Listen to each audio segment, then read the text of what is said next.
Bonjour, bienvenue sur cette vidéo. Aujourd'hui, on va parler d'investissement avec les mobil-homes. Donc, le titre investir avec un mobil-home, est-ce que c'est intéressant? On a déjà vu, mais on va prolonger, on va mettre un peu plus d'argumentation là-dedans. Et surtout, avant de commencer, n'oubliez pas, vous pouvez vous abonner, vous pouvez cliquer sur la cloche qui est juste au-dessous pour avoir toutes les notifications. Dès que je sors une vidéo, comme ça, vous êtes prévenus. Et allez voir encore plus bas, vous allez avoir des petites choses dans le texte qui vont vous permettre de télécharger un guide notamment de 50 pages qui va être gratuit pour vous et qui va vous apporter plein d'infos sur le mobil-home. Et vous pouvez aller directement droit au but en vous inscrivant à la conférence en ligne et là vous allez avoir vraiment plein d'éléments. Vous prenez votre soirée, vous faites ça et vous allez voir, vous allez avoir plein d'infos.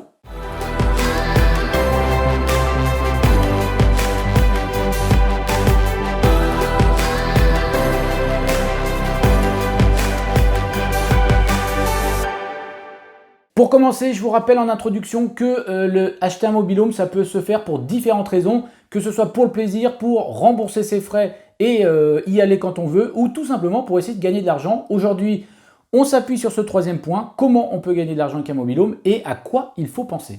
Premier rappel, attention, ça n'a strictement rien à voir avec l'immobilier, même si ma chaîne, on parle des deux. Aujourd'hui, on parle que du mobil-home, donc ça n'a rien à voir avec l'immobilier. Et avec le mobil-home, ce que j'ai envie de dire, c'est qu'il va falloir penser à le rembourser le plus vite possible.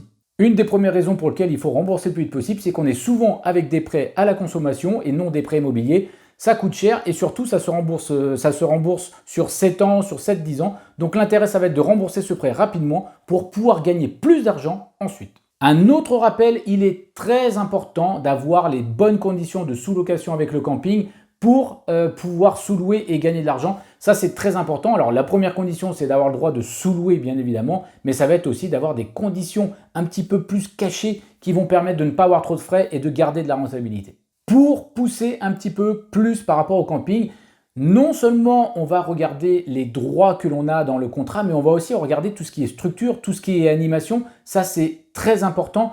Même si vous allez le voir après, il faut savoir être contre-intuitif par rapport à ça, mais je vais revenir dessus tout à l'heure. Mais c'est quand même important que vous ayez une vue d'ensemble du camping, savoir ce qui peut se faire et imaginer un petit peu le tarif des semaines comme ça à vue de nez, ce qui peut se faire. Mais cela n'empêche que vous allez vérifier bien en profondeur dans le contrat pour savoir si tout ça, ça sert à quelque chose au final. Parce que c'est bien beau d'avoir des belles structures, des belles animations, mais si les conditions de sous-location ne sont pas présentes, ça ne sert strictement à rien, sauf si vous voulez vous faire plaisir, acheter un mobil-home ici ou venir en vacances. Ça rejoint tout de suite le point que je voulais évoquer après, il faut savoir être contre-intuitif. Alors ça, c'est très important en immobilier, mais alors c'est méga important avec les mobil-homes et les campings. Pourquoi je dis ça? Parce que parfois, pour parler de rentabilité dans un camping, avec un mobil-home dans un camping, il va falloir savoir trouver le camping qui vous permet de faire des belles sous-locations par rapport à ce qui est proposé. Ce qui compte, c'est d'avoir le droit de faire des sous-locations, de ne pas avoir trop de frais et de gagner plus que ce que vous allez dépenser. Alors vous allez me dire, ça vous paraît peut-être évident. Qu'est-ce qu'il veut dire par là? Ce que je veux dire par là, c'est que si vous faites des semaines à 1300 €, mais qu'à côté de ça, vous avez beaucoup de frais à cause des structures et des animations, ça ne servira à rien. Gagner 13 000 € pour en dépenser 13 000, vous voyez ce que je veux dire. Finalement, c'est faire du travail dans le vide. Il vaut mieux savoir gagner 6 000 et dépenser que 3 000. Donc ce que je veux dire, c'est que le prix des sous-locations, c'est très bien de pouvoir les mettre les plus chers possibles. Et moi, je suis quelqu'un de convaincu par rapport à ça. Et c'est ce que je fais. Et il y a vraiment plein de moyens avec les mobil-homes, d'où mon programme Louer plus, louer mieux d'ailleurs. Mais c'est vraiment important avec les mobil-homes de savoir louer plus cher, ça se fait. Mais attention, c'est pas parce qu'on loue des semaines à 1 200 qu'on va gagner de l'argent. Il faut faire attention aux conditions et aux coûts du camping. Ma petite parenthèse justement par rapport à ça, je ne suis pas en train de faire de la pub pour mon programme Louer plus, louer mieux votre mobil-home, même si je l'évoque, j'ai le droit, c'est ma chaîne. Mais simplement si j'ai fait ce programme, c'est parce que je ne suis pas convaincu, je le sais, puisque je l'ai mis en pratique et maintenant j'ai plus de 10 ans d'expérience dans les mobil-homes, dans la location, dans la gestion, et je me suis rendu compte que contrairement à l'immobilier, il y avait vraiment, alors c'est pas contrairement, différemment de l'immobilier, il y avait vraiment des procédés à mettre en place pour louer plus cher, louer mieux et louer plus longtemps les mobil-homes. En fonction des secteurs, en fonction de, on va dire, la particularité du camping, en fonction des autres propriétaires, en fonction de comment on peut faire aussi pour diminuer un prix d'emplacement. Bref, il y a plein de choses à faire et pour savoir gagner de l'argent. Attention, mais il faudra vraiment, si vous voulez gagner de l'argent, tout mettre en place pour faire en sorte de sous-louer un maximum. Alors ça, par contre, c'est vrai aussi dans l'immobilier, mais dans les mobil-homes, quand on dit tout mettre en place, il y a vraiment des tips et des choses qui existent qui ne sont pas utilisés par les autres propriétaires du camping et c'est génial parce que vous pouvez faire de grosses différences. Alors sans entrer dans les détails, moi je peux vous dire que notamment, je vais vous donner un exemple, sur un camping, j'ai vu deux choses qui sont exceptionnelles par rapport à ça. Alors la première, c'est moi qui l'ai mise en place et je trouve ça génial, même si c'est moins fort que ce que je vais évoquer derrière. Je suis un des seuls à avoir mis un partenariat en place avec le restaurant. Je suis le seul d'ailleurs à l'avoir fait, où je propose un apéritif gratuit à mes locataires ou bien 10% sur la note, c'est-à-dire le même avantage que les autres propriétaires. Et ça fait un petit plus dans l'annonce, c'est génial. Ça, c'est des petites choses. Sur 600 propriétaires, je dois être le seul à avoir mis en place. Vous voyez, comme quand je vous dis que les autres ne le font pas, finalement, voilà, c'est la réalité des choses. J'ai vu autre chose dans un autre camping. Je prends souvent cet exemple parce que ça m'a parlé.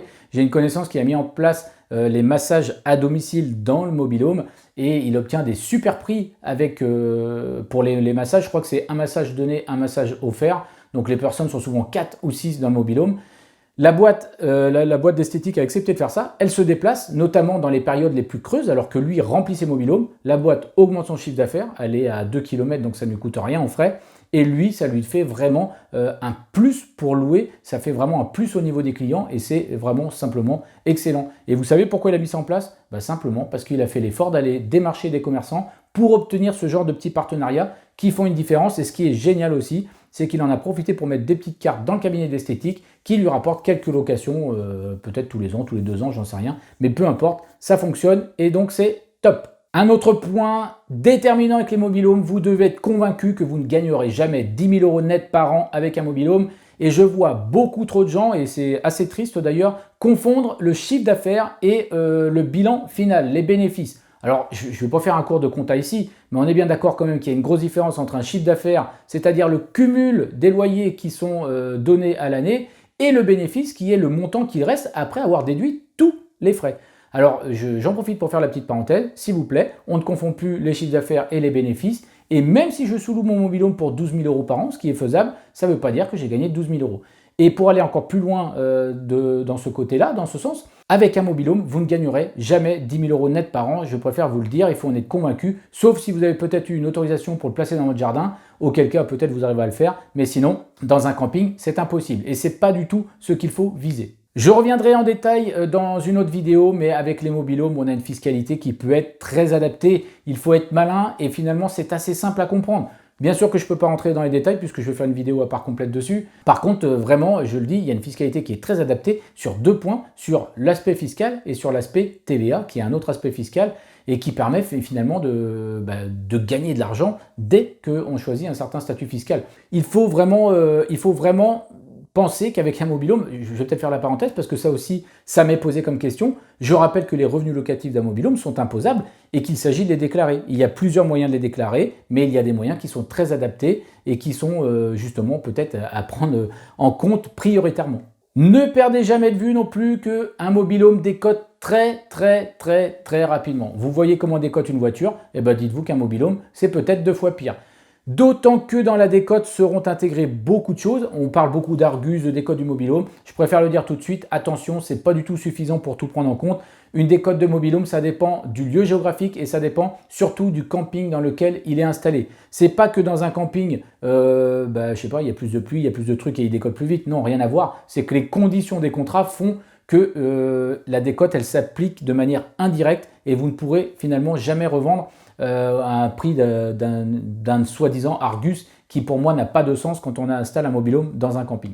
Moi j'ai fait très simple au niveau de la décote, je me suis toujours dit que mes mobil-homes ils vaudraient 0 à la fin, c'est-à-dire peut-être 8 ans après ou 10 ans après l'avoir acheté. Comme ça je n'ai aucune mauvaise surprise et bien au contraire j'ai que des bonnes surprises. Je vais conclure en vous disant que acheter un mobil-home, investir avec un mobil-home, faire en sorte qu'il vous rapporte de l'argent, voilà j'ai bien utilisé les mots, qu'il vous rapporte de l'argent, c'est possible. Mais il y a des conditions précises qu'il faut respecter et des conditions d'achat de mobil-home et de secteur d'achat de mobil-home. Et j'ai même envie de dire de conditions de camping qui vont vous permettre d'acheter sereinement et de faire en sorte de gagner en faisant des efforts. Eh bien, ça, je ne l'ai peut-être pas assez dit d'ailleurs, ça revient beaucoup. Donner son mobil-home au camping qui va le gérer pour vous et faire en sorte que vous gagnez de l'argent, croyez-moi, c'est pareil, quasi impossible, sauf quelques cas que d'ailleurs je connais qui peuvent est intéressant, mais la plupart du temps, il faut savoir sous-louer son mobil-home seul, avoir le droit de garder 100% des revenus locatifs et d'avoir une personne sur place qui va vous faire les entrées-sorties et qui va vous permettre de gagner de l'argent. Là, c'est différent. Par contre, laisser au camping la gestion du mobil-home qui va vous prendre 50% et vous aurez quand même les frais après, honnêtement, gagner de l'argent, non. Amortir les frais, pourquoi pas, mais gagner de l'argent, je n'y crois pas. À côté de ça, je vais finir sur un point très positif. Je connais des dizaines de personnes, y compris moi, qui gagnent de l'argent avec leur mobil-home. Ça veut dire que c'est faisable, même si certaines conditions ont changé depuis peut-être l'effet Covid ou peut-être même un petit peu avant. En tout cas, c'est possible. Je vous dis à très bientôt pour une prochaine vidéo.